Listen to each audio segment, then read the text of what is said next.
가난한 소녀는 늙은 남자와 결혼하며 눈물을 흘렸다. 하지만 첫날 밤 믿을 수 없는 진실을 알게 됐다. 결혼식장은 기쁨과 축복으로 가득해야 하지만 오늘 이곳에서는 슬픔과 비밀이 가득 차 있었다.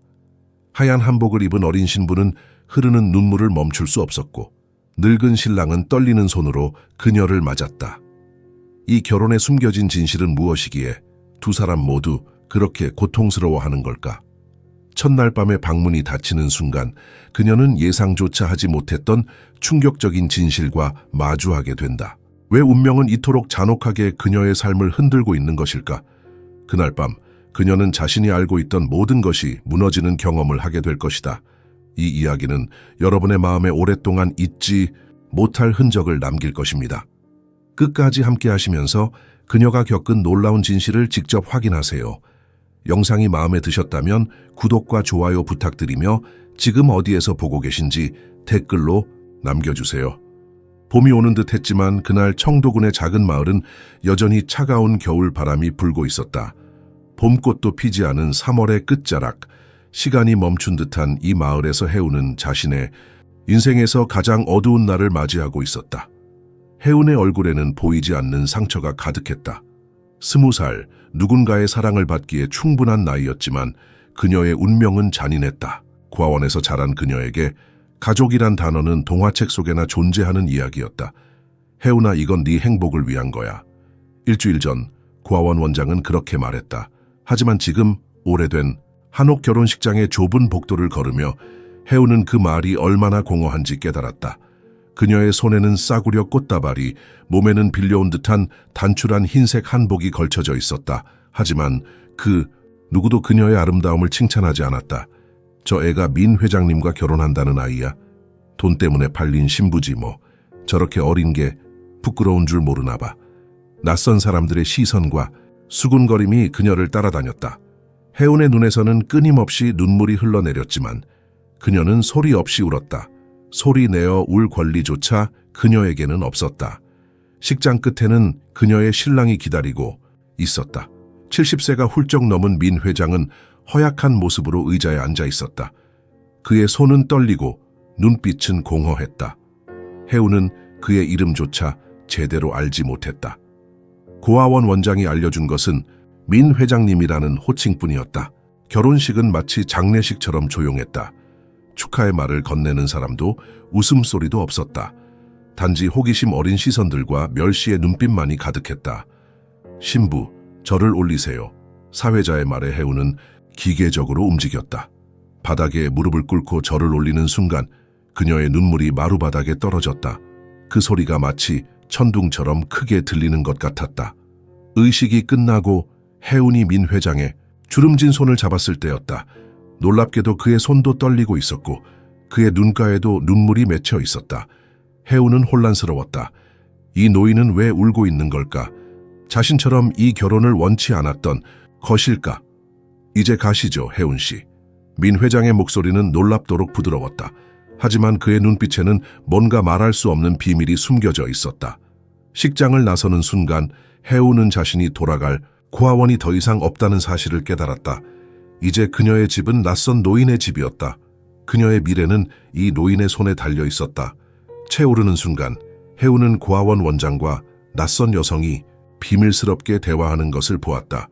봉투가 손에서 손으로 건네졌다. 해운의 심장이 얼어붙었다. 그녀는 팔려간 것이다. 해운 씨, 괜찮으세요? 운전석에서 노인의 목소리가 들렸다. 해운은 대답하지 않았다. 그녀는 창밖으로 눈을 돌렸다. 봄이 오지 않은 차가운 마을의 풍경이 빠르게 지나갔다. 마치 그녀의 청춘처럼. 도착한 집은 예상보다 작고 오래된 한옥이었다. 화려함과는 거리가 멀었다. 민 회장이라 불리는 노인의 집치고는 너무 소박했다. 들어오세요. 노인이 문을 열었다. 해운은 망설였다. 이 문턱을 넘는 순간 그녀의 인생은 완전히 달라질 것이다. 제 방은 어디인가요? 해운의 첫 질문이었다. 노인은 잠시 침묵했다가 복도 끝을 가리켰다.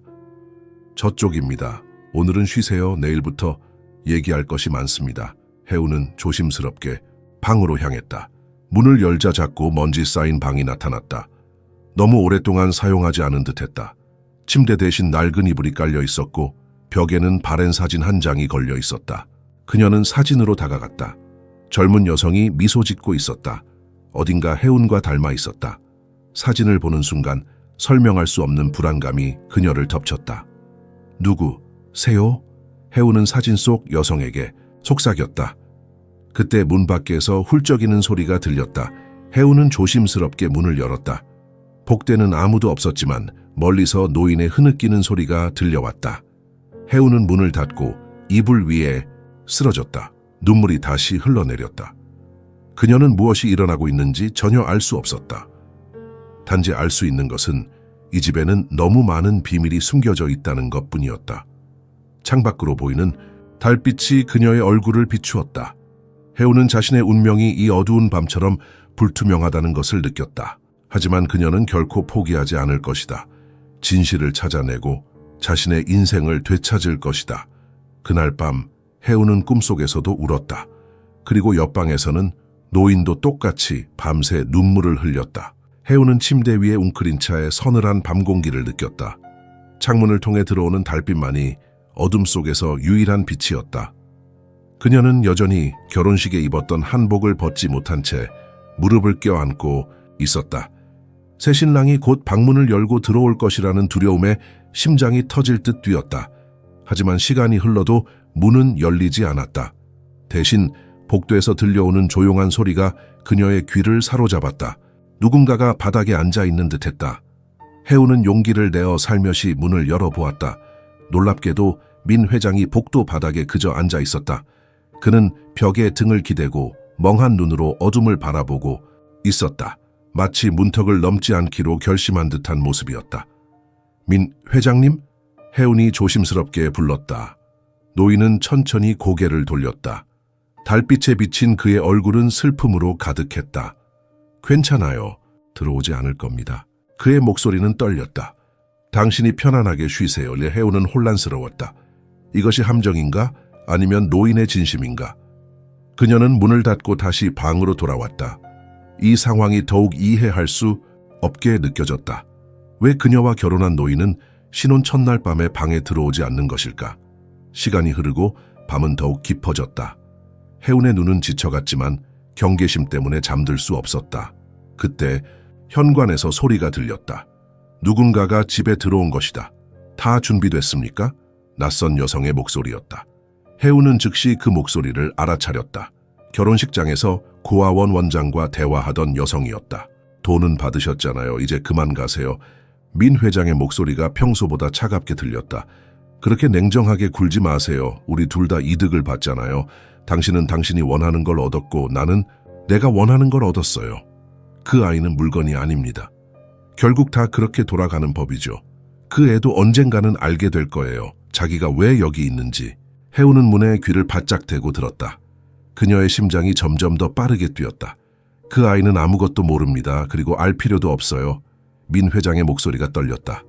그럼요, 그게 좋겠죠. 그 애가 아무것도 모르는 게 당신에게도 좋을 테니까. 우리 약속 잊지 마세요. 당신이 죽으면 충분합니다. 노인의 목소리가 갑자기 높아졌다. 그만 가주세요. 무거운 침묵이 흘렀다. 이어서 현관문이 닫히는 소리가 들렸다. 혜운은 침대로 도망치듯 돌아와 이불을 덮었다. 그녀의 몸은 떨리고 있었다. 그들의 대화에서 하나만은 확실했다. 그녀는 팔렸다. 마치 물건처럼. 복도에서 다시 소리가 들렸다. 민 회장이 바닥에 앉아 흐느끼는 소리였다. 그 소리가 혜운의 공포를 더욱 키웠다. 왜 이 노인은 울고 있는 걸까? 죄책감 때문인가? 아니면 그보다 더 어두운 비밀이 있는 걸까? 밤은 천천히 지나갔다. 혜운은 밤새 잠들지 못했다. 민 회장도 복도에서 밤을 새운 듯했다. 두 사람 모두 각자의 공포와 비밀과 함께 어둠 속에서 침묵을 지켰다. 새벽이 밝아오자 혜운은 조심스럽게 방을 나섰다. 복도는 비어 있었다. 민 회장은 이미 자리를 떠난 상태였다. 혜운은 천천히 집을 둘러보기 시작했다. 집은 생각보다 작았지만 오래된 가구들은 한때 이 집이 부유했음을 보여주었다. 거실에 들어서자 벽에 걸린 사진들이 눈에 들어왔다. 대부분 낡고 바랜 사진들이었지만 그 중에서도 한 젊은 여성의 사진이 반복해서 나타났다. 혜운의 방에서 봤던 그 여성이었다. 아침은 드셨나요? 뒤에서 들려온 목소리에 해우는 깜짝 놀라 돌아섰다. 민 회장이 부엌에 서 있었다. 그는 어젯밤보다 더 피곤해 보였다. 아직요. 해운이 더듬거리며 대답했다. 앉으세요. 뭐라도 준비해 드릴게요. 해운은 조심스럽게 식탁에 앉았다. 민 회장이 간단한 아침 식사를 차려주는 모습은 결혼식장에서의 위압적인 모습과는 너무 달랐다. 누구세요? 해운이 갑자기 물었다. 진짜로 누구시고 왜 저와 결혼하신 거예요? 노인의 손이 떨렸다. 그는 천천히 자리에 앉았다. 지금은 말할 수 없습니다. 저는 알 권리가 있어요. 저는 물건이 아니에요. 해운의 목소리가 높아졌다. 알고 있습니다. 노인의 눈에 눈물이 고였다. 당신은 물건이 아닙니다. 당신은 소중한 사람입니다. 그런데 왜요? 왜 저를 사셨어요? 민 회장은 대답하지 않았다. 대신 그는 창밖을 바라보았다. 이 집에서 살아주세요. 그것만으로 충분합니다. 제가 당신에게 해를 끼치지 않을 것을 약속합니다. 해운은 답답함을 느꼈다. 그녀는 식탁에서 일어나 방으로 돌아갔다. 그리고 짐을 꾸리기 시작했다. 비록 가진 것이 거의 없었지만 이 집을 떠나야겠다는 결심이 섰다. 그때 현관문 벨소리가 울렸다. 해운은 복도로 나가 누가 왔는지 보려 했다. 현관에서 들려오는 목소리가 그녀를 멈춰 세웠다. 민 회장님, 잘 지내셨어요? 고아원 원장의 목소리였다. 무슨 일로 오셨습니까? 민 회장의 목소리는 차가웠다. 혜운이가 잘 적응하고 있나 확인하러 왔어요. 그 아이 좀 다루기 힘들거든요. 그 아이는 물건이 아닙니다. 민 회장이 같은 말을 반복했다. 물론이죠. 하지만 계약은 계약이니까요. 이제 그 아이는 당신의 아내예요. 법적으로요. 혜운은 숨을 죽이고 들었다. 그녀의 마음은 분노와 배신감으로 가득 찼다. 혹시 그 아이에게 뭔가 말했어요? 원장의 목소리가 낮아졌다. 아닙니다. 약속대로요. 잘 됐네요. 그 아이가 알 필요 없는 일이니까요. 그냥 당신의 아내로 살게 하세요. 원장이 떠난 후 혜운은 자신의 방으로 달려가 문을 걸어 잠갔다. 그리고 침대에 쓰러져 울기 시작했다.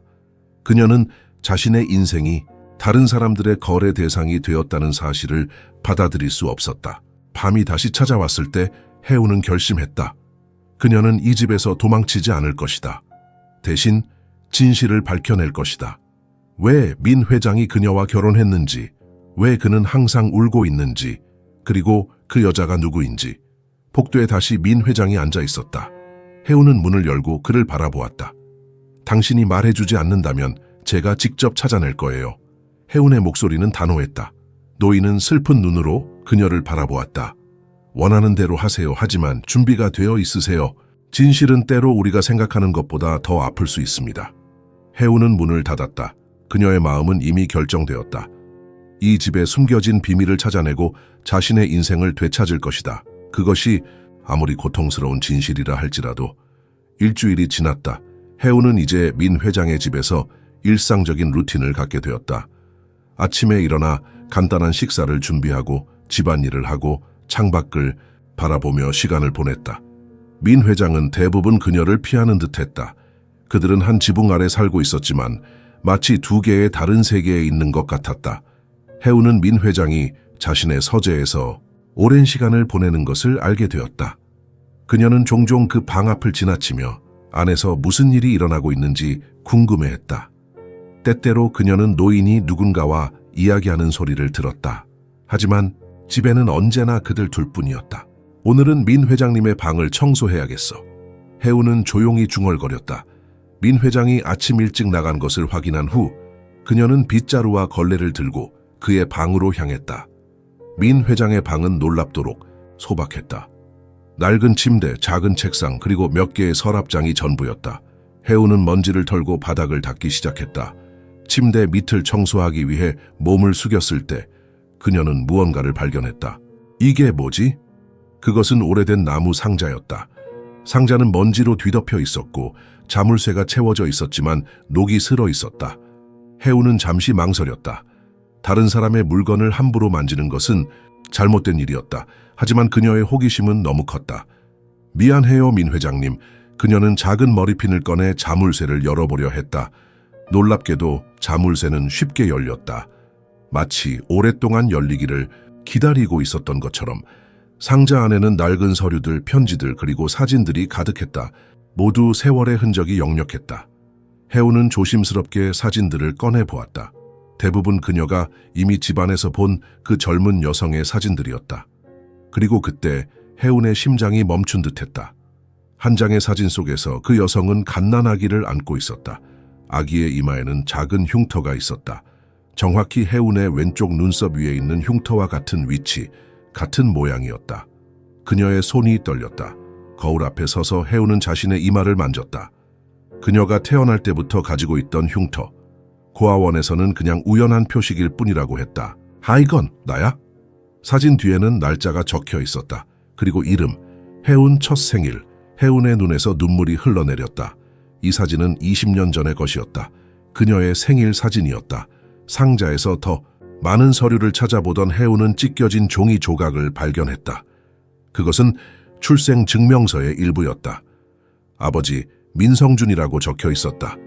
민성준, 민 회장님의 이름인가? 해운은 혼란스러웠다. 이것이 의미하는 바가 너무 충격적이었다. 더 깊이 상자를 뒤지던 중 해운은 병원 영수증을 발견했다.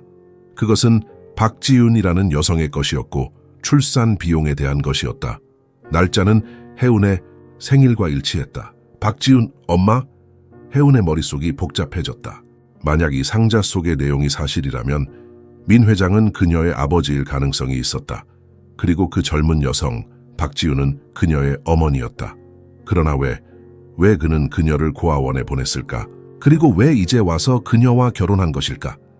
해운은 상자를 원래 있던 자리에 놓고 방을 나왔다. 그녀의 마음은 혼란과 분노로 가득했다. 그날 저녁 민 회장이 돌아왔을 때 해운은 그를 거실에서 기다리고 있었다. 그녀의 얼굴은 결연한 표정이었다. 말씀해 주세요. 해운의 목소리는 떨렸다. 제가 누구인지 말씀해 주세요. 민 회장은 그녀를 바라보았다. 그의 눈에는 공포와 슬픔이 교차했다. 무슨 말을 하는 거죠? 제가 당신의 딸인가요? 해운이 직접적으로 물었다. 노인의 얼굴이 창백해졌다. 그는 의자에 앉아 머리를 숙였다. 어떻게 알게 됐죠? 상자를 봤어요. 사진과 서류들. 제 이마에 흉터와 똑같은 흉터가 있는 아기 사진이요. 민 회장은 긴 한숨을 내쉬었다. 앉으세요, 해운 씨. 이야기해야 할 것이 많습니다. 해운은 조심스럽게 그의 맞은편에 앉았다. 그녀의 심장은 빠르게 뛰고 있었다. 네, 당신은 제 딸입니다. 민 회장이 마침내 입을 열었다. 정확히는 제 손녀입니다. 해운은 혼란스러웠다. 손녀요? 그럼 그 사진 속의 여자는 내 딸이자 당신의 어머니 박지윤이죠. 노인의 목소리가 떨렸다. 그녀는 20년 전에 세상을 떠났습니다. 당신을 낳고 얼마 되지 않아서요. 왜 저를 고아원에 보냈어요? 해운의 목소리는 차갑고 날카로웠다. 민 회장의 눈에서 눈물이 흘러내렸다. 내가 한 일을 변명할 수 없습니다. 당신의 어머니가 미혼모였고 우리 가문의 명예가 나는 너무 어리석었습니다. 그녀를 집에서 내쫓았고 그녀는 혼자 당신을 낳았습니다. 그리고 산후 합병증으로 해운은 숨을 깊게 들이마셨다. 그런데 왜 지금 저를 찾은 거죠? 그것도 이런 식으로? 나는 죽기 전에 내 잘못을 바로잡고 싶었습니다. 당신에게 내가 가진 모든 것을 주고 싶었어요. 하지만 우리 가문의 다른 사람들이 알게 되면 그들은 절대 당신을 인정하지 않을 것입니다. 그래서 이런 방법을 택했습니다. 결혼이라는 형식을 통해 당신을 내 법적 상속인으로 만들기 위해서요. 해운은 벌떡 일어났다. 그녀의 눈에서 눈물이 흘러내렸다. 그런 식으로 저를 파는 것처럼 저는 당신의 상속인이 되고 싶지 않아요. 저는 그저 가족을 원했을 뿐이에요. 해운아. 민 회장이 그녀의 이름을 불렀다. 처음으로 반말을 사용했다. 날 만지지 마세요. 해운이 소리쳤다. 당신은 제 아버지도 할아버지도 아니에요. 당신은 그저 제 어머니를 죽음으로 몰아넣은 사람일 뿐이에요. 해운은 자신의 방으로 달려갔다. 문을 닫고 잠근 후 그녀는 침대에 쓰러져 흐느꼈다. 그녀의 인생 전체가 거짓이었다. 그녀는 버려진 것이 아니었다. 그녀는 버림받은 것이었다. 밤이 깊어갔다. 해운은 눈물을 멈추지 못했다. 그녀의 마음은 부서지고 있었다. 그녀가 항상 원했던 가족의 진실은 이렇게 고통스러웠다. 복도에서 민 회장의 발자국 소리가 들렸다. 그가 해운의 문 앞에서 멈추었다. 해운아, 그의 목소리는 문을 통해 희미하게 들렸다. 나는 미안하다. 네 어머니를 구하지 못해서, 너를 키우지 못해서 모든 것이 내 잘못이다. 하지만 네가 여기 있어주는 것만으로도 나는 감사하다. 네가 원한다면 내일 모든 것을 알려주마. 네 어머니에 대해, 네가 태어났을 때의 일에 대해. 해우는 대답하지 않았다. 하지만 그녀의 마음 한구석에서는 알고 싶다는 욕망이 자라고 있었다. 그녀의 어머니는 어떤 사람이었을까? 그녀는 왜 죽어야 했을까? 그리고 무엇보다 그녀는 해운을 사랑했을까? 창밖으로 달빛이 들어왔다. 해운은 창가로 다가가 밤하늘을 바라보았다. 어딘가에 그녀의 어머니가 그녀를 지켜보고 있을까? 엄맘. 해운은 속삭였다. 그것은 그녀가 처음으로 그 단어를 말한 순간이었다. 이틀이 지났다. 해운은 여전히 민 회장과 대화하기를 꺼렸다. 그녀는 방에 틀어박혀 있거나 민 회장이 외출했을 때만 집안을 돌아다녔다. 그러나 그녀의 마음속에는 점점 더 커지는 호기심이 자리 잡고 있었다. 그녀의 어머니 박지훈에 대해 더 알고 싶었다. 비 내리는 어느 오후 해운은 민 회장이 병원에 검진을 받으러 간 사이 집을 더 자세히 살펴보기로 결심했다. 그녀는 이미 대부분의 방을 둘러본 상태였지만 한 곳만큼은 아직 들어가 보지 못했다. 집 가장 안쪽에 위치한 항상 자물쇠로 잠겨있는 문이었다. 오늘은 꼭 열어봐야겠어. 해우는 중얼거렸다.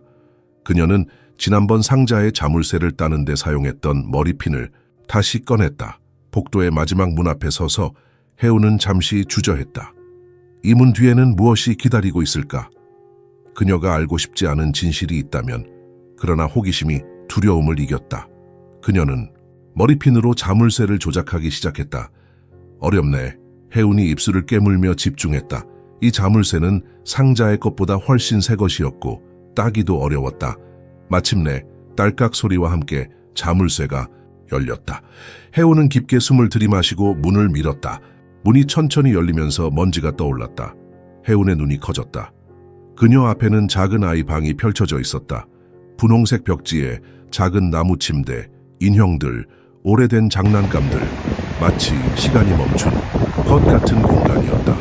방 한구석에는 작은 책상이 있었고 그 위에는 먼지 쌓인 사진 액자가 놓여 있었다. 해우는 조심스럽게 다가가 먼지를 닦아냈다. 사진 속에는 그녀가 이미 본 젊은 여성이 있었다. 그녀의 어머니 박지윤. 하지만 이번에는 그녀가 임신한 모습이었다. 행복한 미소를 짓고 있었다. 침대 위에는 하늘색 담요가 펼쳐져 있었다. 한쪽 끝에는 하혜운이라는 이름이 정성스럽게 수놓아져 있었다. 해운은 담요를 조심스럽게 들어올려 얼굴에 가져다 대었다. 비록 20년이 지났지만 그녀는 희미한 향기를 느낄 수 있을 것 같았다. 어머니의 향기. 이건 해운이 침대 옆 작은 서랍장을 열었다. 그 안에는 나비 모양 머리핀, 작은 양말, 그리고 아기 옷들이 정리되어 있었다. 그녀를 위해 준비된 것들이었다. 갑자기 해운의 눈에 책상 서랍이 들어왔다. 그녀는 조심스럽게 서랍을 열었다. 그 안에는 낡은 일기장이 있었다. 표지에는 지훈의 일기라고 적혀 있었다. 해운의 손이 떨렸다. 이것은 그녀의 어머니가 남긴 목소리였다. 그녀는 천천히 일기장을 펼쳤다. 첫 페이지에는 나의 아기에게라는 제목의 편지가 있었다. 사랑하는 나의 아기야. 네가 이 글을 읽게 될 날이 올지 모르겠구나. 하지만 너와 나누고 싶은 이야기가 너무 많아서 이렇게 글로 남겨둔다. 나는 너를 아직 만나보지 못했지만 이미 너무나 사랑한다. 해운의 눈에서 눈물이 흘러내렸다. 그녀는 바닥에 앉아 일기장의 페이지를 넘겼다. 그것은 그녀의 어머니가 임신 기간 동안 쓴 일기였다. 기쁨, 두려움, 희망, 그리고 사랑으로 가득 찬 페이지들. 마지막 페이지는 해운의 출생 직전에 쓰여진 것이었다. 나의 딸 해운아, 내일이면 너를 만날 수 있어. 의사 선생님은 조금 위험할 수 있다고 했지만 난 두렵지 않아. 네가 건강하게 태어나기만 한다면 그것으로 충분해. 세상이 우리를 어떻게 대하든 너와 나는 함께 할 거야. 약속할게, 내 딸. 항상 너를 지켜줄게. 해운은 일기장을 가슴에 품고 울기 시작했다. 어머니는 그녀를 사랑했다. 그녀를 위해 모든 것을 감수할 준비가 되어 있었다. 하지만 운명은 잔인했다. 그녀의 어머니는 약속을 지킬 수 없었다. 누구세요? 해운은 깜짝 놀라 뒤를 돌아보았다. 민 회장이 문 앞에 서 있었다. 그의 얼굴은 충격과 슬픔으로 가득했다. 이곳에 들어오면 안 돼요. 그의 목소리는 떨렸다. 해우는 일어섰다. 일기장을 여전히 손에 쥔 채. 왜요? 왜 이 방을 숨겼어요? 이건 제 방이었어요. 그렇죠? 제가 태어났을 때 준비해둔. 민 회장의 눈에 눈물이 고였다. 그래, 내 어머니가 너를 위해 준비한 방이야. 네가 태어나기 전에. 어머니는 저를 사랑했어요. 해운의 목소리가 떨렸다. 이 일기장에 모든 게 적혀 있어요. 어머니는 저를 지키겠다고 약속했어요.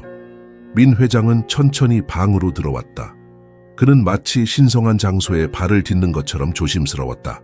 나는 이 방에 20년 동안 들어오지 않았다. 그가 말했다. 너무 고통스러웠어. 어머니는 어떤 분이셨어요? 해운이 물었다. 민 회장은 천천히 침대 끝에 앉았다. 지유는 빛과 같은 아이였어.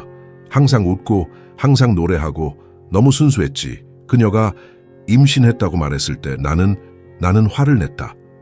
우리 가문의 명예, 그런 쓸데없는 것들 때문에. 아버지는 누구예요? 해운이 물었다. 민 회장의 얼굴이 어두워졌다.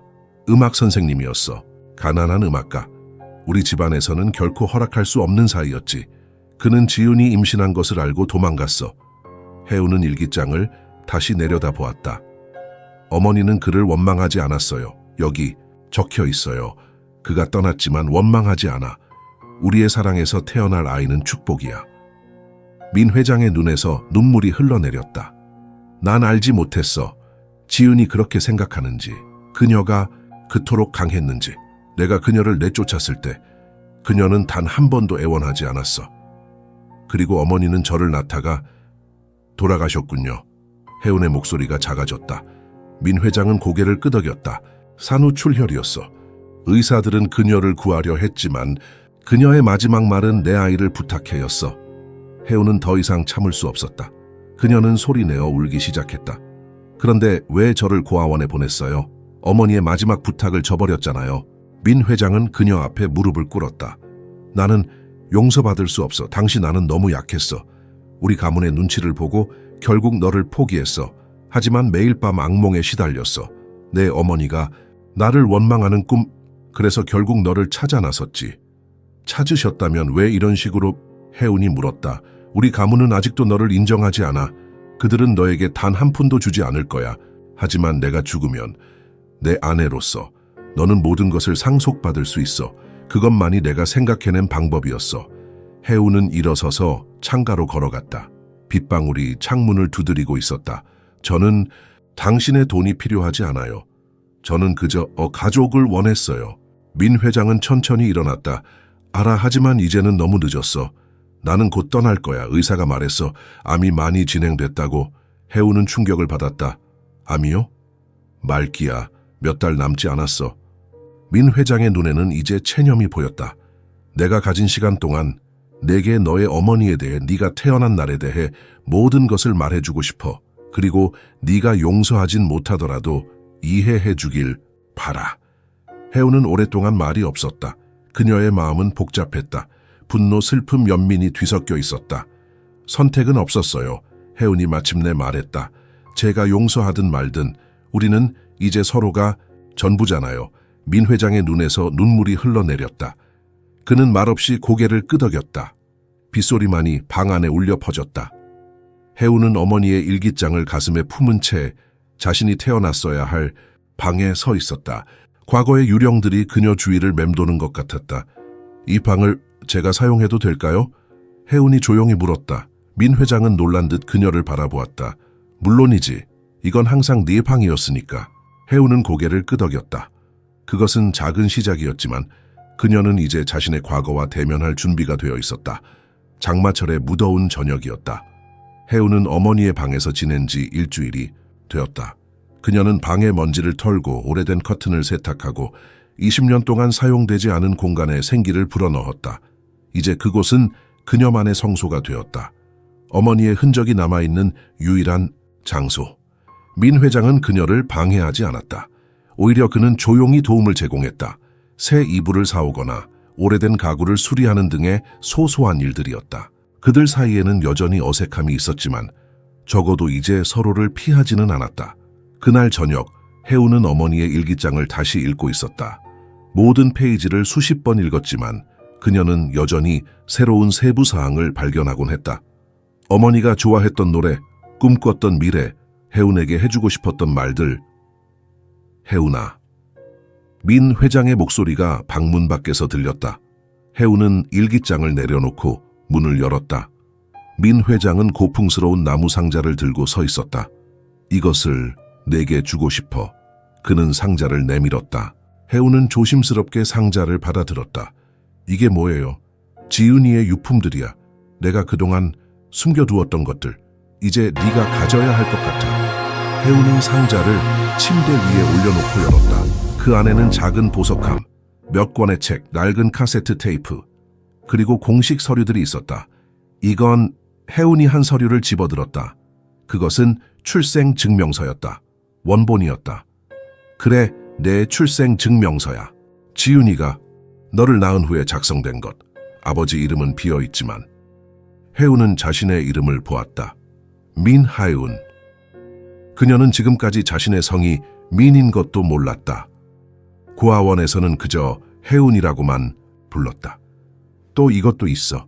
민 회장이 상자에서 작은 금목걸이를 꺼냈다. 지윤이가 항상 걸고 다녔던 거야. 그녀가. 마지막 순간에도 목에 걸고 있었어. 혜운은 떨리는 손으로 목걸이를 받았다. 작은 하트 모양의 펜던트였다. 그녀는 조심스럽게 펜던트를 열었다. 안에는 아주 작은 사진이 있었다. 지윤의 사진. 지윤이는 널 정말 사랑했어. 민 회장이 침대 끝에 앉으며 말했다. 난 그걸 너무 늦게 깨달았어. 혜운은 목걸이를 목에 걸었다. 어머니의 심장이 자신의 심장 위에 있는 것 같은 느낌이었다. 이제 모든 것을 말해줄게. 민 회장의 표정이 비통해졌다. 처음부터 끝까지. 혜운은 침대 머리맡에 기대에 앉았다. 그녀는 오랫동안 기다려온 이야기를 들을 준비가 되어 있었다. 지윤이는 예술고등학교에 다녔어. 민 회장이 이야기를 시작했다. 노래하는 것을 너무 좋아했지. 그녀의 꿈은 성악가가 되는 것이었어. 하지만 나는 반대했어. 우리 가문에서 예술가는 인정받지 못했거든. 혜운은 묵묵히 들었다. 그녀는 어머니가 노래하는 모습을 상상해 보려고 했다. 그녀의 음악 선생님이 있었어. 정재호라는 젊은 남자였지. 우리 가문의 기준에서는 한참 모자란 사람이었어. 하지만 지윤이는 그를 사랑했고 그들은 비밀 관계를 시작했어. 그가 제 아버지군요. 혜운이 조용히 말했다. 민 회장은 고개를 끄덕였다. 그래. 지윤이가 임신 사실을 알게 됐을 때 그녀는 20살이었어. 대학교 1학년. 그녀는 너무 두려워서 몇 달 동안 비밀로 했어. 하지만 결국 그녀의 배가 불러오면서 어머니가 용기를 내어 말씀드렸군요. 혜운이 말을 이었다. 그래. 민 회장의 눈에 눈물이 고였다. 난 화가 났어. 아니, 분노했지. 우리 가문의 명예가 땅에 떨어졌다고 생각했어. 지윤이에게 아이를 없애라고 강요했지만 그녀는 완강하게 거부했어. 혜운은 자신의 배를 내려다보았다. 어머니가 그녀를 지키기 위해 얼마나 강인했을지 상상해 보았다. 재혼은 어땠어요? 혜운이 물었다. 민 회장의 표정이 어두워졌다. 그는 책임지지 않았어. 지윤이가 임신 사실을 알렸을 때 그는 처음에는 함께하겠다고 약속했다고. 하지만 내가 그를 찾아가서 협박했지. 우리 집안의 힘으로 그의 미래를 완전히 망가뜨릴 수 있다고. 그래서 그는 도망갔군요. 혜운이 씁쓸하게 말했다. 그래. 하지만 지윤이는 여전히 너를 지키려 했어. 나는 그녀를 집에서 내쫓았고 그녀는 작은 원룸에서 혼자 지냈어. 나중에 알게 된 사실이지만 그녀는 편의점에서 아르바이트를 하며 생계를 꾸렸대. 혜운의 눈에서 눈물이 흘러내렸다. 어머니의 고통을 생각하면 가슴이 찢어지는 것 같았다. 출산이 임박했을 때 지윤이는 내게 연락했어. 마지막 부탁이라며. 내가 가보니 그녀는 이미 진통이 시작되어 있었어. 바로 병원으로 데려갔지만 민 회장의 목소리가 떨렸다. 어머니는 어떻게 돌아가신 거예요? 혜운이 용기를 내어 물었다. 민 회장은 깊은 숨을 들이마셨다. 출산 과정에서 대량 출혈이 있었어. 의사들이 최선을 다했지만 지윤이의 상태는 계속 악화됐어. 너는 건강하게 태어났지만 지윤이는 너를 단 한 번 안아본 후에 그의 목소리가 흐려졌다. 해우는 자신도 모르게 일어나 민 회장 옆에 앉았다. 그녀는 그의 손을 잡지는 않았지만 가까이 있어 주었다. 지은이의 마지막 말은 아버지 제 아이를 부탁해요. 해운이라고 이름 지었어요. 였어. 해운의 눈에서 눈물이 쏟아졌다. 그런데 왜 저를 고아원에 보냈어요? 민 회장은 고개를 숙였다. 난 너무 약했어. 우리 가문의 사람들, 특히 내 형이, 그들은 네가 우리 가문의 일원이 되는 것을 완강하게 반대했어. 그들은 지윤이의 실수가 영원히 잊혀져야 한다고 주장했지. 그래서 저를 버리셨군요. 해운의 목소리가 차가워졌다. 그래. 그리고 그것은 내 인생에서 가장 큰 후회야. 나는 지윤이의 마지막 부탁을 저버렸어. 하지만 너를 완전히 잊을 수는 없었어. 나는 매년 내 생일마다 고아원에 익명의 후원금을 보냈어. 그리고 간접적으로 내 소식을 들었지. 해우는 잠시 침묵했다. 그녀의 마음은 복잡했다. 분노와 연민이 동시에 느껴졌다. 그럼 어떻게 저를 찾게 된 거예요?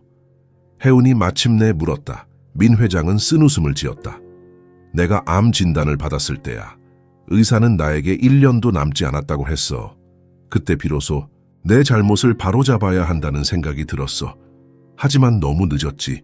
내 형과 다른 가족들은 여전히 너의 존재를 부정했어. 그들은 내 재산이 모두 가족들에게 가야 한다고 주장했고. 그래서 이런 방법을 택하셨군요. 해운이 말을 이었다. 결혼이라는 형식을 통해. 민 회장은 고개를 끄덕였다. 그것이 내가 생각해낸 유일한 방법이었어. 네가 내 아내라면 법적으로 모든 것을 물려받을 수 있으니까. 그리고 아무도 이의를 제기할 수 없어. 해운은 일어나 창가로 걸어갔다. 창밖의 밤하늘에는 별이 빛나고 있었다. 저는 당신의 재산이 필요 없어요. 해운이 마침내 말했다. 저는 그저 진실이 필요했어요. 민 회장도 일어났다. 알아. 하지만 이건 내가 너에게 해줄 수 있는 유일한 일이야. 지윤이가 너에게 주고 싶었던 모든 것을 대신 줄 수는 없지만 적어도 네가 경제적으로 안정된 미래를 가질 수 있도록. 해운은 천천히 고개를 돌려 민 회장을 바라보았다. 그의 얼굴에는 진심이 담겨 있었다. 이제 어떻게 해야 할까요? 해운이 물었다. 우선 우리가 이런 결혼 관계를 유지해야 해. 그리고 내가 세상을 떠나면 넌 자유야. 내 모든 재산을 가지고 네가 원하는 삶을 살면 돼. 해운은 고개를 끄덕였다. 그것은 이상하고 기묘한 약속이었지만 이제 그녀는 이해했다. 이것이 민 회장이 자신의 잘못을 조금이나마 바로잡기 위한 방법이었다. 한 가지만 더 물어볼게요. 해운이 말했다. 제 아버지, 그는 지금 어디 있나요? 민 회장의 표정이 굳어졌다. 정재호는 지금 서울에서 음악학원을 운영하고 있어. 그는 결혼해서 2 아이를 두고 있지. 해운의 가슴이 아파왔다. 그녀의 아버지는 그녀를 버리고 새로운 가족을 만들었다. 그녀는 그 가족의 존재를 위협하는 사람이었을까? 만나고 싶어요? 민 회장이 조심스럽게 물었다. 해운은 천천히 고개를 저었다. 아니요. 적어도 지금은요. 어쩌면 언젠가, 하지만 지금은 제 어머니에 대해 더 알고 싶어요. 민 회장은 안도의 표정을 지었다. 지은이에 대해 이야기해 줄게. 그녀가 얼마나 용감했는지, 얼마나 너를 사랑했는지. 그날 밤 해우는 어머니의 일기장과 유품들로 둘러싸인 채 잠이 들었다. 그녀의 꿈속에서 젊은 여성이 그녀에게 미소 지으며 다가왔다. 해우나, 그 여성이 속삭였다. 엄마가 많이 사랑해. 한 달이 지났다. 해운과 민 회장 사이의 관계는 조금씩 변화하고 있었다. 그들은 이제 함께 식사를 하고 가끔은 오래된 앨범을 보며 지윤에 대한 이야기를 나누었다. 민 회장의 건강은 눈에 띄게 나빠지고 있었지만 그는 힘을 내어 해운에게 가족의 역사와 이야기들을 들려주려 애썼다. 그러던 어느 날 아침 예상치 못한 방문객들이 찾아왔다. 해운이 현관문을 열자 세련된 정장을 입은 중년 남성과 젊은 여성이 서 있었다. 누구? 해운이 물었지만 남자는 그녀를 밀치고 집 안으로 들어왔다. 형님 어디 계십니까? 남자가 큰 소리로 불렀다. 민 회장이 거실에서 나왔다. 그는 방문객들을 보고 얼굴이 굳어졌다. 병구가 왜 왔니? 왜 왔냐고요? 병국이라는 남자가 비웃었다. 형님께서 우리 가문에 큰 수치를 안겨주셨다는 소문이 들리길래 확인하러 왔습니다. 해운은 혼란스러웠다. 이 사람들은 누구지? 혜우나 이쪽은 내 동생 민병국과 그의 딸 민세라야.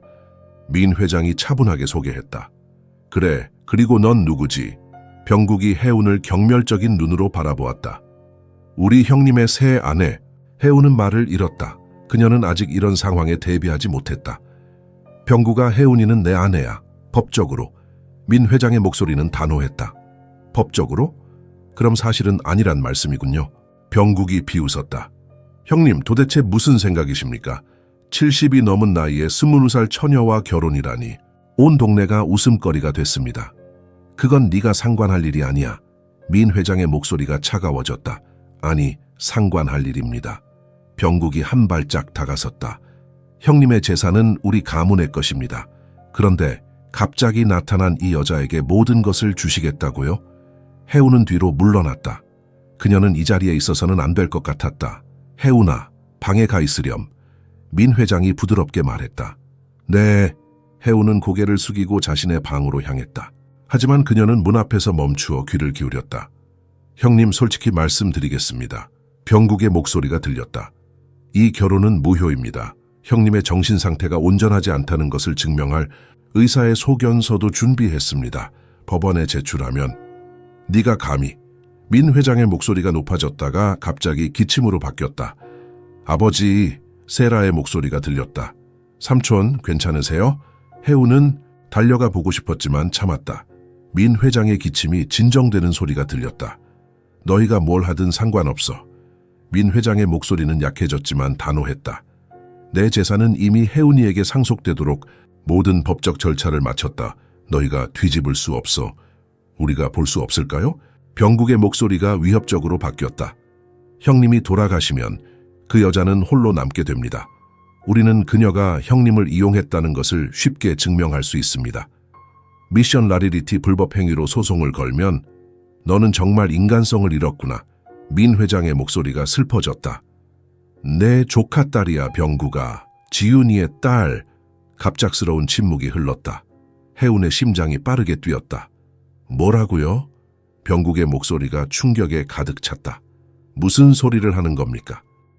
혜운이는 지윤이의 딸이야, 내 손녀야. 미쳤군요, 형님. 병국이 웃기 시작했다. 지윤이? 그 불효녀? 그 아이는 죽었잖아요, 20년 전에. 그래, 그리고 그녀는 딸을 남겼어. 내가 고아원에 보냈던 아이야. 말도 안 됩니다. 세라의 목소리가 들렸다. 삼촌, 그 여자가 당신을 속인 거예요. 자신이 사촌이라고 거짓말을 하고. 아니다. 민 회장의 목소리가 확고했다. 내가 그녀를 찾았다. DNA 검사도 했다. 혜운이는 틀림없이 지윤이의 딸이야. 혜운은 눈물을 참으며 귀를 기울였다. 민 회장은 그녀를 지키려 하고 있었다. 그래도 상관없어요. 병국이 차갑게 말했다. 그 아이는 여전히 사생아입니다. 우리 가문의 일원이 될 수 없어요. 형님이 그 아이에게 재산을 주고 싶다면 정당한 방법으로 하셨어야죠. 이런 식의 가짜 결혼은 나가. 민 회장의 목소리가 갑자기 무서울 정도로 차가워졌다. 지금 당장 내 집에서 나가라. 형님, 나가지 않으면 경찰을 부르겠다. 무거운 침묵이 흘렀다. 이윽고 현관문이 세게 닫히는 소리가 들렸다. 혜우는 방 안으로 들어가 침대에 앉았다. 그녀의 마음은 혼란스러웠다. 민 회장은 그녀를 지키기 위해 가족과 대립하고 있었다. 하지만 그것은 얼마나 오래 지속될 수 있을까? 그날 저녁 민 회장은 평소보다 더 피곤해 보였다. 그들은 조용히 저녁 식사를 했다. 죄송해요. 혜운이 마침내 입을 열었다. 제가 당신 가족들과의 사이를 망쳤네요. 민 회장은 고개를 저었다. 아니다. 이미 오래전부터 우리 사이는 좋지 않았어. 네 어머니 때문에. 그들이 다시 올까요? 혜운이 걱정스럽게 물었다. 올 거야. 민 회장이 한숨을 쉬었다. 그들은 쉽게 포기하지 않을 거야. 특히 내 건강이 이렇게 나빠지고 있으니 제가 어떻게 해야 할까요? 혜운의 목소리가 떨렸다. 강해져야 해. 혜운아. 민 회장이 그녀의 손을 잡았다. 내가 없어도 내 권리를 지킬 수 있도록 말이야. 내일부터 내 변호사를 만나게 해줄게. 그가 모든 법적인 문제들을 설명해 줄 거야. 혜운은 고개를 끄덕였다. 그녀는 더 이상 약하고 무력한 고아가 아니었다. 이제 그녀는 자신의 권리를 위해 싸울 것이다. 다음 날 혜운이 시장에서 장을 보고 돌아오는 길이었다. 그녀는 마을의 작은 슈퍼에서 나오는데 누군가가 그녀를 불렀다. 혜운 씨 맞죠? 혜운은 뒤를 돌아보았다. 민 회장의 조카딸 세라가 서 있었다. 네. 혜운이 경계하며 대답했다. 잠깐 얘기 좀 할 수 있을까요? 세라의 표정은 진지했다. 그들은 근처 공원 벤치에 앉았다. 세라는 잠시 침묵을 지키다가 말을 꺼냈다. 삼촌이 정말 당신의 할아버지인가요? 혜운은 고개를 끄덕였다. 네, 최근에 알게 됐어요. 그렇군요. 세라가 한숨을 쉬었다. 이 상황이 너무 갑작스러워서요. 저도요. 혜운이 솔직하게 대답했다. 우리 아버지는 매우 욕심이 많은 사람이에요. 세라가 조심스럽게 말했다. 그는 삼촌의 재산을 모두 가지길 원하죠. 그래서 당신을 위협할 거예요. 혜운은 놀랐다. 세라가 이런 식으로 말할 거라고 예상하지 못했다. 왜 저에게 이런 말을 하는 거죠? 혜운이 물었다. 난 지윤 이모에 대한 이야기를 들었어요. 어렸을 때요. 세라의 눈에 슬픔이 어렸다.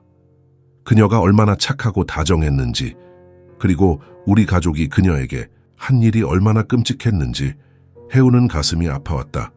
그녀의 어머니는 이 가족 안에서도 사랑받는 사람이었던 것 같았다. 조심하세요, 혜운 씨. 세라가 일어섰다. 아버지는 당신이 조금이라도 약점을 보이면 이용할 거예요.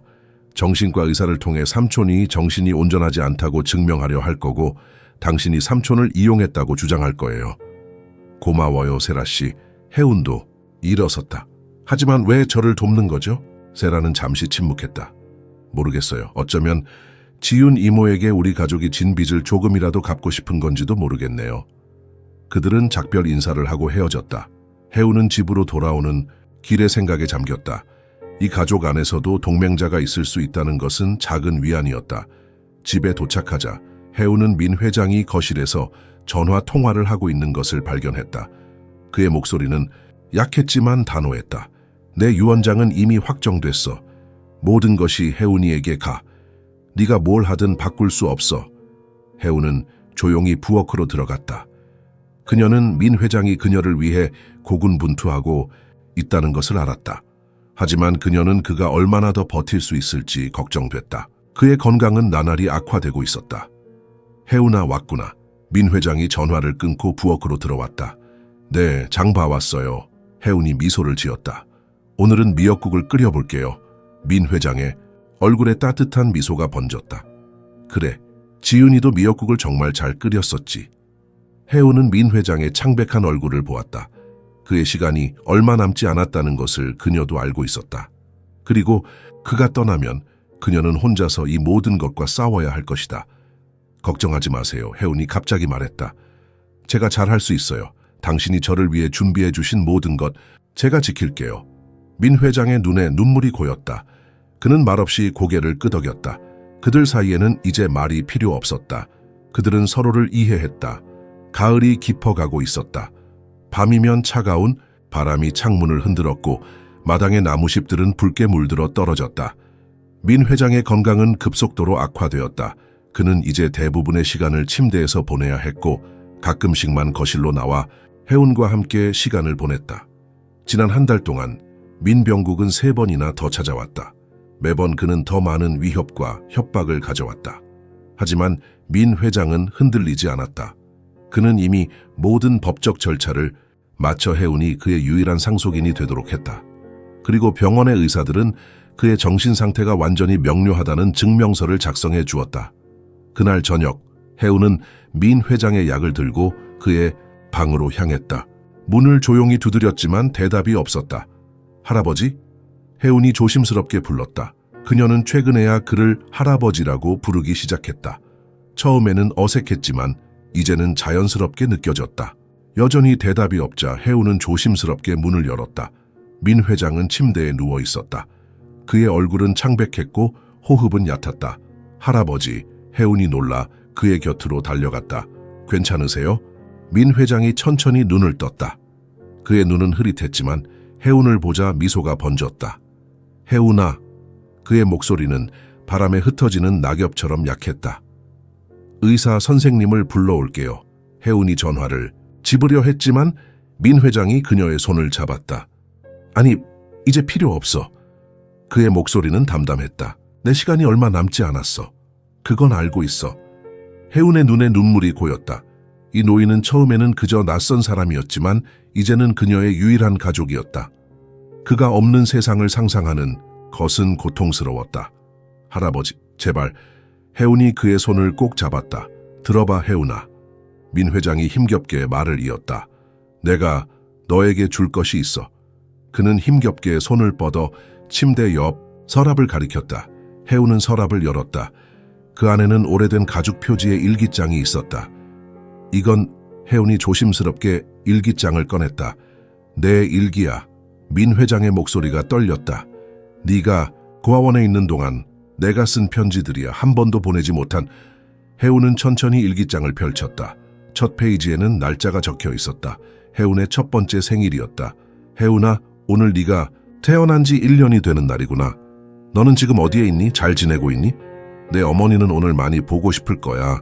혜운은 눈물이 가득 찬 눈으로 다음 페이지를 넘겼다. 그곳에는 그녀의 5번째 생일에 쓰인 편지가 있었다.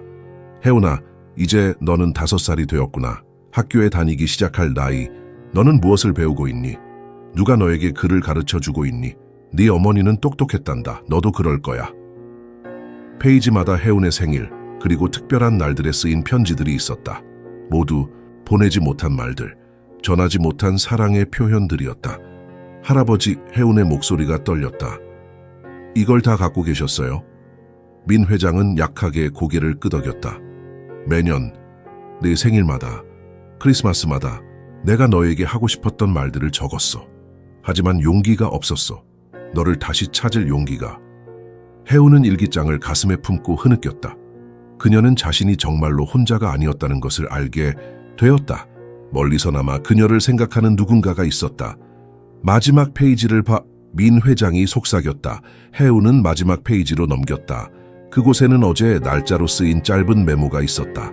사랑하는 혜운아, 내가 살아온 인생에서 가장 큰 잘못은 너를 포기한 것이었어. 내가 너에게 해준 것은 아무것도 없지만 이제라도 너에게 무엇을 남겨주고 싶구나. 내가 가진 모든 것, 이 집, 회사, 재산, 그것들은 모두 내 것이야. 하지만 그보다 더 중요한 것은 네가 자유롭게 살았으면 해. 네 어머니처럼 꿈을 좇고 사랑하고 웃으며 살았으면 해. 그리고 언젠가 나를 용서해 주었으면 해. 사랑한다, 내 소중한 손녀. 할아버지가. 혜운은 더 이상 눈물을 참을 수 없었다. 그녀는 민 회장의 손을 꼭 잡고 흐느꼈다. 할아버지, 저는 이미 용서했어요. 당신은 제 유일한 가족이에요. 민 회장의 눈에서도 눈물이 흘러내렸다. 고맙다, 혜운아. 네 어머니가 너를 보면 정말 자랑스러워할 거야. 그는 힘겹게 손을 들어 혜운의 얼굴을 쓰다듬었다. 너는 지윤이를 닮았구나. 같은 눈, 같은 미소. 혜운은 그의 손을 꼭 잡았다.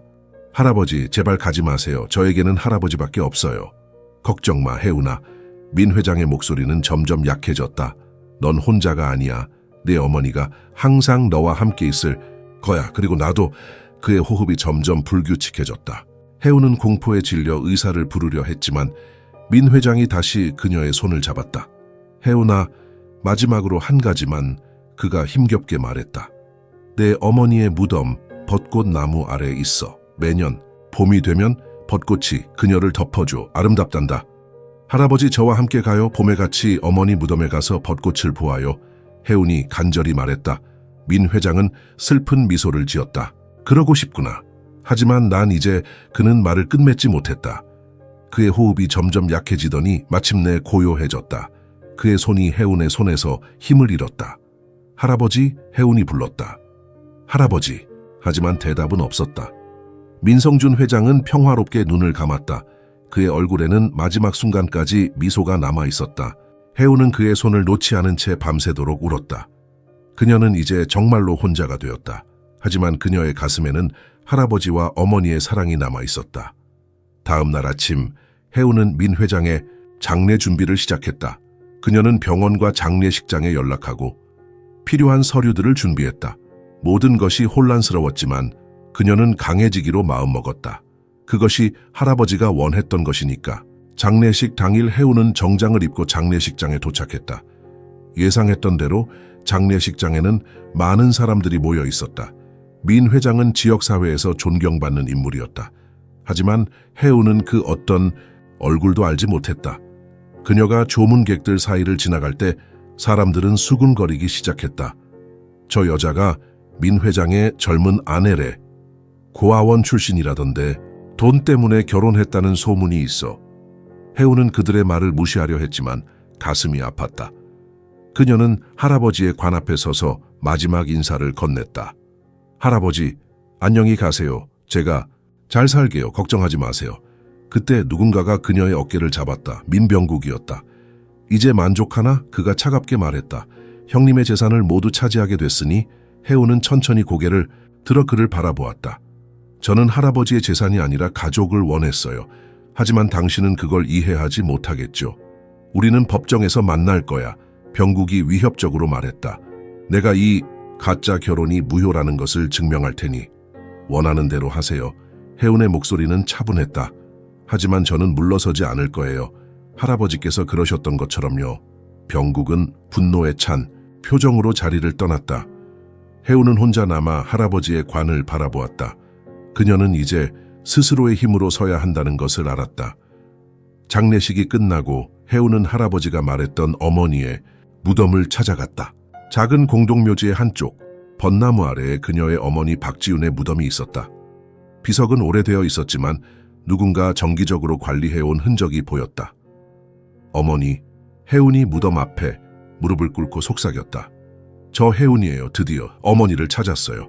그녀는 자신의 이야기를 어머니의 무덤 앞에서 모두 털어놓았다. 고아원에서의 생활, 할아버지와의 만남, 그리고 그들이 함께했던 짧지만 소중한 시간들. 어머니, 할아버지는 어머니를 정말 사랑하셨어요. 그리고 저도요. 비록 늦게 알게 되었지만 저는 가족이 있었다는 것이 너무 기뻐요. 바람이 살랑거리며 벚나무 가지를 흔들었다. 아직 봄이 아니어서 꽃은 피지 않았지만 해우는 상상할 수 있었다. 봄이 오면 이곳은 분홍빛 꽃으로 뒤덮일 것이다. 어머니, 할아버지, 이제 제가 혼자 남았지만 괜찮아요. 제가 강해질게요. 그리고 언젠가 저도 행복한 가정을 이룰 거예요. 어머니가 꿈꾸었던 것처럼요. 해우는 무덤 앞에 가져온 하얀 국화를 조심스럽게 놓았다. 그녀는 이제 어머니와 할아버지가 함께 있을 것이라고 생각했다. 모든 오해와 아픔을 뒤로하고 평화롭게 집으로 돌아오는 길, 해운의 마음은 이상하게 평온했다. 그녀는 이제 자신의 길을 걸어가야 한다는 것을 알았다. 그것은 쉽지 않을 것이다. 민병국과의 법적 투쟁, 사람들의 편견, 그리고 혼자서 감당해야 할 많은 것들. 하지만 그녀는 더 이상 두렵지 않았다.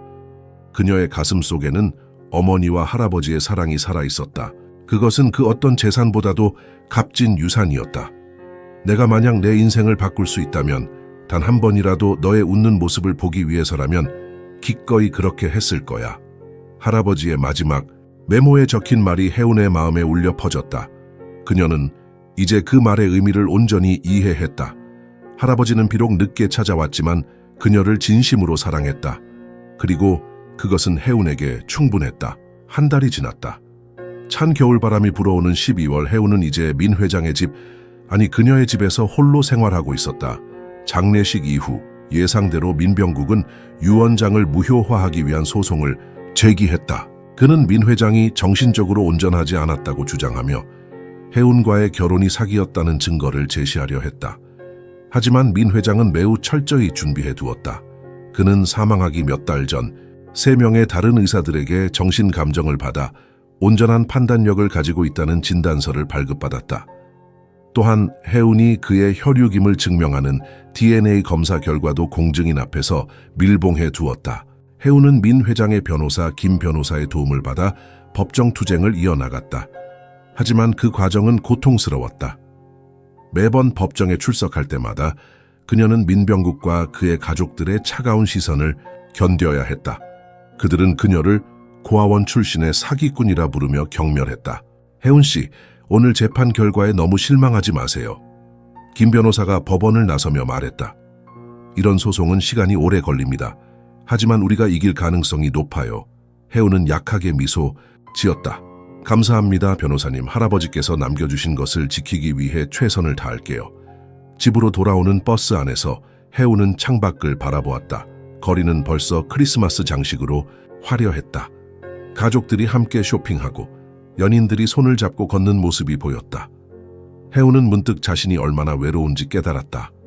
집에 도착해 현관문을 열자 어둡고 차가운 집이 그녀를 맞이했다. 할아버지가 살아계실 때는 항상 누군가가 있었다. 비록 그들이 많은 대화를 나누지는 않았지만 그의 존재 자체가 위안이 되었다. 해우는 거실 소파에 앉아 한숨을 내쉬었다. 테이블 위에는 아직 정리하지 못한 서류들이 쌓여 있었다. 법정 서류, 유산 관련 문서, 그리고 할아버지의 회사 관련 서류들. 해운에게는 너무 많은 책임이 주어졌다. 이게 정말 할아버지가 원하셨던 걸까? 해운이 중얼거렸다. 저에게 이 모든 부담을 주는 것이...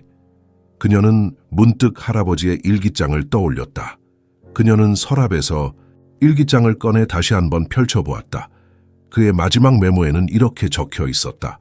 해운아, 내가 남긴 것들이 너에게 짐이 되지 않기를 바란다. 그것들은 내 삶을 풍요롭게 하기 위한 것이지 속박하기 위한 것이 아니야. 네가 진정으로 원하는 것을 선택하렴. 그것이 내 재산을 모두 포기하는 것이라 해도 나는 이해할 거야. 해운의 눈에 눈물이 고였다. 할아버지는 그녀가 자유롭게 선택하기를 원했다. 그가 남긴 재산은 그녀의 미래를 위한 것이지 그녀를 묶어두기 위한 것이 아니었다. 다음 날 아침 해운은 일찍 일어나 결심했다. 그녀는 김 변호사에게 전화를 걸었다. 변호사님, 제가 결정한 것이 있어요. 무슨 일인가요, 해운 씨? 저는 할아버지의 재산을 포기할 거예요. 집을 제외한 모든 것을요. 전화기 너머로 긴 침묵이 이어졌다. 해운 씨, 그게 무슨 말씀이세요? 그동안의 법정 투쟁은 저는 더 이상 싸우고 싶지 않아요. 해운의 목소리는 단호했다. 이 집, 그리고 할아버지와 어머니의 추억만 있으면 충분해요. 회사와 다른 재산은 민병국 삼촌에게 넘겨도 좋아요. 정말 그렇게 하고 싶으신가요? 민 회장님은 당신을 위해 모든 준비를 하셨는데, 네, 확실해요. 할아버지는 제가 행복하기를 원하셨을 거예요. 그리고 이 끝없는 싸움 속에서는 행복을 찾을 수 없어요. 김 변호사는 한숨을 내쉬었다. 알겠습니다. 법적 절차를 준비하겠습니다. 하지만 한 가지 조건이 있어야 할 것 같습니다. 민병국 씨가 당신의 집에 대한 권리를 인정하고 더 이상 괴롭히지 않는다는 계약을 맺어야 합니다. 네, 그렇게 해주세요. 전화를 끊은 후 해우는 마당으로 나갔다. 겨울의 차가운 공기가 그녀의 뺨을 스쳤다. 마당 한쪽에는 오래된 벚나무가 서 있었다. 할아버지가 이야기했던 것처럼 봄이 오면 이 나무는 아름다운 벚꽃으로 가득 찰 것이다. 해우는 문득 깨달았다. 그녀는 여기에 또 하나의 벚나무를 심고 싶었다. 어머니와 할아버지를 기억하고 그들의 사랑을 이어가기 위해. 며칠 후 해우는 지역 화원에서 어린 벚나무 묘목을 구입했다. 그녀는 혼자서 마당에 구덩이를 파고 조심스럽게 묘목을 심었다. 어머니, 할아버지, 이 나무가 자라는 것처럼 저도 성장할게요. 당신들이 남겨주신 사랑으로 작업을 마치고 집 안으로 들어가려는 순간 해우는 대문 앞에 서 있는 사람을 발견했다. 세라였다. 세라 언니, 해운이 놀라서 말했다. 들어가도 될까? 세라가 조심스럽게 물었다. 두 사람은 거실에 앉았다. 세라는 잠시 침묵을 지키다가 입을 열었다. 아버지에게 들었어요. 당신이 회사와 재산을 포기한다고. 해우는 고개를 끄덕였다. 네, 저는 더 이상 싸우고 싶지 않아요. 이 집만 있으면 충분해요. 왜요? 삼촌이 당신을 위해 모든 것을 준비하셨는데. 해우는 창밖을 바라보았다. 새로 심은 벚나무 묘목이 바람에 살짝 흔들리고 있었다. 할아버지가 제게 남겨주신 진짜 선물은 재산이 아니에요. 그분이 저를 사랑했다는 사실, 그리고 어머니의 기억이죠. 그것만으로 충분해요. 세라의 눈에 눈물이 고였다. 해운 씨, 정말 대단해요. 아버지는 당신을 오해했어요. 우리 모두가. 괜찮아요, 세라 언니. 이제 모든 것이 명확해졌어요. 저는 제 길을 가고 민병국 삼촌도 원하는 것을 얻게 됐으니까요. 세라는 주머니에서 작은 상자를 꺼냈다. 이걸 당신에게 주고 싶어요. 지은 이모의 것이었어요. 아버지 몰래 가져왔어요. 해우는 조심스럽게 상자를 열었다. 그 안에는 작은 진주 귀걸이가 있었다. 이건 이모가 고등학교 졸업할 때 우리 할아버지가 선물해 주신 거예요. 이모가 정말 소중히 여겼대요.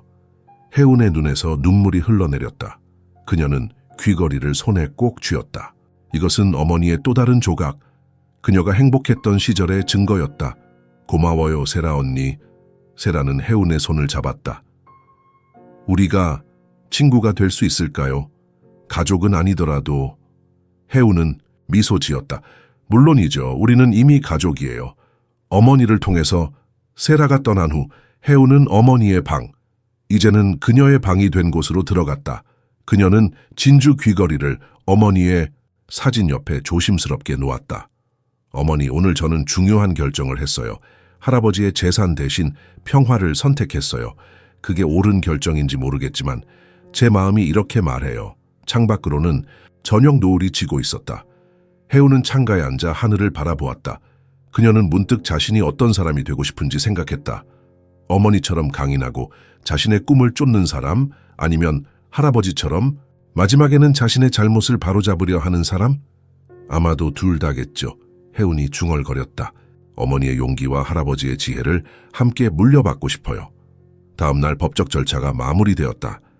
혜운은 회사와 다른 재산에 대한 권리를 공식적으로 포기했고 민병국은 그녀의 집에 대한 소유권을 인정했다. 마침내 긴 투쟁이 끝났다. 혜운은 이제 새로운 시작을 준비했다. 그녀는 지역 대학에 입학 지원서를 제출했다. 음악을 전공하고 싶었다. 어머니의 꿈을 이어가기 위해서. 봄이 왔을 때 혜운이 심은 벚나무는 첫 꽃을 피웠다. 작고 연약한 꽃이었지만 그것은 시작이었다. 혜운은 마당에 서서 벚꽃이 흩날리는 모습을 바라보았다. 드디어 봄이 왔네요. 어머니, 할아버지, 혜운이 속삭였다. 이제 저는 제 인생을 살아갈 거예요. 당신들이 주신 사랑을 기억하면서. 그녀는 어머니의 무덤을 찾아가 벚꽃을 가져다 놓았다. 묘비 앞에 앉아 그녀는 지난 몇 개월 동안의 일들을 이야기했다. 할아버지의 죽음, 재산을 포기한 결정, 그리고 새로운 꿈에 대해. 어머니, 당신이 이루지 못한 꿈을 제가 이어갈게요. 음악을 통해서 당신의 목소리를 세상에 들려줄게요. 무덤을 떠나는 길에 혜운은 가슴에 손을 얹었다.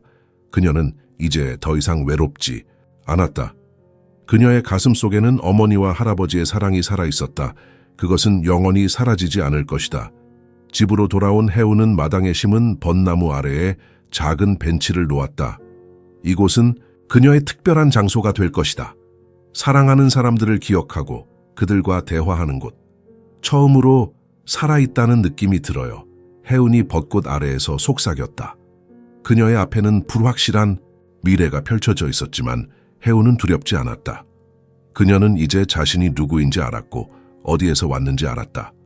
그리고 가장 중요한 것은 그녀가 사랑받았다는 사실을 알게 되었다는 것이다. 민병국과의 법적 싸움은 끝났지만 혜운에게는 더 큰 도전이 기다리고 있었다. 자신의 꿈을 찾고 어머니의 유산을 이어가는 것. 그것은 쉬운 길이 아닐 것이다. 하지만 혜운은 준비되어 있었다. 그녀의 가슴 속에는 이제 용기와 희망이 자리 잡고 있었다. 이제 시작이에요. 혜운이 미소 지으며 말했다.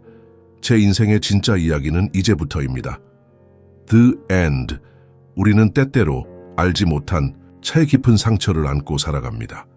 만약 여러분이 혜운이처럼 사랑을 받지 못했다고 믿으며 자라왔다가 그 모든 오해가 뒤늦게 밝혀진다면 과연 용서할 수 있을까요? 다시 사랑을 믿을 수 있을까요? 혜운은 선택했습니다. 슬픔을 끌어안고 상처를 껴안고 그리고 결국 자신을 위해 살아가기로. 여러분이라면 어떤 선택을 했을까요? 미워했을까요? 아니면 이해했을까요? 이 이야기가 여러분의 마음에 작은 울림이 되었기를 바랍니다. 끝까지 함께해 주셔서 감사합니다. 영상이 마음에 드셨다면 좋아요와 구독, 그리고 공유도 부탁드려요. 그리고 댓글로 여러분의 생각과 지금 어디에서 보고 계신지 알려주세요. 여러분의 이야기도 듣고 싶습니다.